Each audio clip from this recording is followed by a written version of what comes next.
దేశ చరిత్రలో సువర్ణ దినం. జాతీయ విపత్తు నివారించిన రోజు. రాహుల్ ఖర్గే నాయకత్వంలో ప్రజాస్వామ్య శక్తుల విజయమని సీఎం రేవంత్ రెడ్డి హర్షం వ్యక్తం చేశారు. దక్షిణాది గొంతు బలంగా వినిపించిన సీఎం రేవంత్ అని కూడా ప్రచురించడం జరిగింది. లోక్సభలో 131వ రాజ్యాంగ సవరణ బిల్లు వీగిపోయిన నేపథ్యంలో జాతీయ విపత్తు నివారించిన రోజు అని సీఎం రేవంత్ రెడ్డి పేర్కొన్నారు.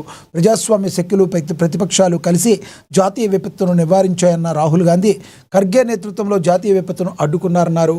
దేశ చరిత్రలో సువర్ణ దినంగా ఇవాళ గుర్తుండిపోతుందని, నల్ల బిల్లులు ఓడించేందుకు ఏకమైన మిత్రపక్షాల నేతలకు ధన్యవాదాలు తెలిపారు.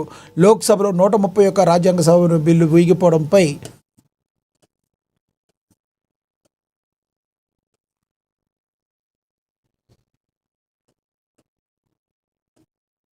ముఖ్యమంత్రి రేవంత్ రెడ్డి హర్షం వ్యక్తం చేశారు. ఈ మేరకు ఆయన తన అధికార ఎక్స్ ఖాతాలో ఒక పోస్ట్ చేస్తూ కేంద్రం తీరుపై మండిపడ్డారు. మొదటి నుంచి కూడా రేవంత్ రెడ్డి తను తీవ్రంగా ఖండిస్తూ ఆయన మాట్లాడిన మాట ప్రతి మాట తోటలాగా పేరింది. ఈ రోజున మరి వచ్చిన ఏదైతే ఈ నిర్ణయం ఉందో మరి ఇది ఎంతో హర్షాన్ని వ్యక్తం చేశారు రేవంత్ రెడ్డి. ఈ మేరకు తన అధికారిక ఎక్స్ ఖాతాలో పోస్ట్ చేస్తూ కేంద్రం తీరుపై మండిపడ్డారు.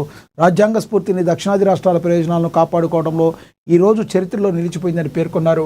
మహిళా రిజర్వేషన్ల ముసుగులో దక్షిణాది రాష్ట్రాల గొంతు నొక్కేందుకు కేంద్రం పన్నిన డీలిమిటేషన్ కుట్రను ప్రజాస్వామ్య శక్తులు సమర్థవంతంగా అడ్డుకున్నాయి. ఇది కేవలం ఒక బిల్లు వీగిపోవడం కాదు, సమాఖ్య స్ఫూర్తికి దక్కిన విజయమని రేవంత్ రెడ్డి పేర్కొన్నారు. రాజ్యాంగ సవరణల పేరుతో దేశ రాజకీయ సమతుల్యతను దెబ్బతీస్తున్న ఏ శక్తులు ప్రయత్నించినా పార్లమెంటరీ ప్రజాస్వామ్యం వాటిని తిప్పి కొడుతుందని, ఈ ఓటింగ్ నిరూపించిందని ఆయన అభిప్రాయపడ్డారు. దేశ చరిత్రలోనే ఇదొక మంచి రోజుగా వీరు అభివర్ణించడం అయితే జరిగింది. ఇక అదేవిధంగా చూస్తే మహాపత్రిక ఏఎన్ఎన్ మహా ఆధ్వర్యంలో మోడల్ వెబ్సైట్ ఏప్రిల్ 19 ఆదివారం మెగా గ్రాండ్ టెస్ట్ జరగబోతుంది. రాష్ట్ర స్థాయిలో రిసోర్స్ పర్సన్స్ రూపొందించిన ప్రశ్నాపత్రం అని దీని గురించి కూడా ఒక యాడ్ లాగా వేయటం అయితే జరిగింది. కావాల్సిన వాళ్ళు మీరు అప్లై చేసుకోవచ్చు.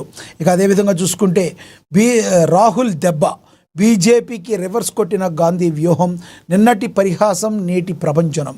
తమిళగడ్డ నుంచి బెంగాల్ దాకా రాహుల్ మేనియాలో దేశం ఉండిపోయిందని కూడా ప్రచురించడం అయితే జరిగింది. ఇక రాహుల్ వ్యూహాల ముందు మోడీ షాల 3 బిల్లుల వ్యూహం చిత్తయింది. భారత రాజకీయాలు ఇప్పుడు ఒకటే చర్చ, రాహుల్ గాంధీ విశ్వరూపం.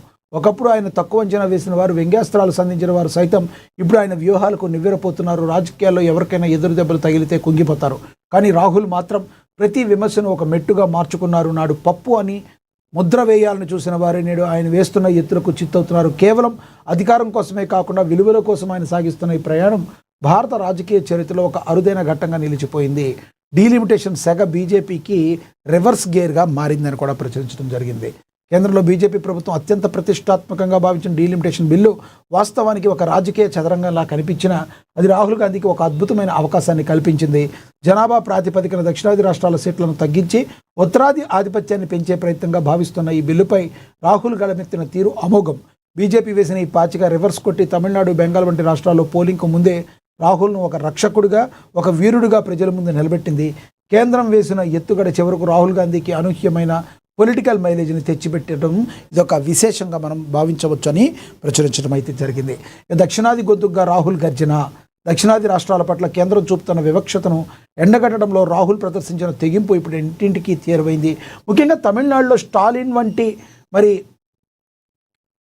నేతలతో ఆయన సాగిస్తున్న రాజకీయ స్నేహం, అక్కడ భాషా సంస్కృతిపై ఆయన చూపిస్తున్న గౌరవం తమిళను కట్టి పడేశాయి. ఈ విషయంలో టోటల్గా రాహుల్ గాంధీ మరి తనదైన శైలిలో విజయాన్ని సాధించారు అని చెప్పి ప్రచురించడం అయితే జరిగింది.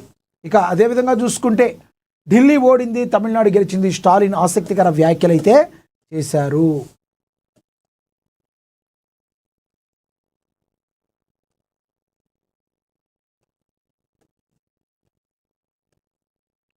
ఇచ్చారు చూద్దాం.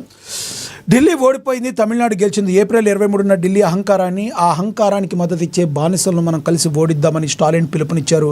అంతేకాకుండా ఈ బిల్లు ప్రతులను తగలబెడుతుండగా ఒక ఫోటోను కూడా ఆయన పంచుకున్నారు. లోక్సభలో ఒక రాజ్యాంగ సవరణ బిల్లు పాస్ కావడానికి అవసరమైన ప్రత్యేక మెజారిటీని సాధించడంలో కేంద్ర ప్రభుత్వం విఫలమైంది. ఈ నేపథ్యంలో స్టాలిన్ ఈ వ్యాఖ్యలు చేయడం అత్యంత ప్రాధాన్యతను సంతరించుకున్నాయి అని ప్రచురించారు. ఇక అదేవిధంగా మనం చూసుకుంటే మరి బీఆర్ఎస్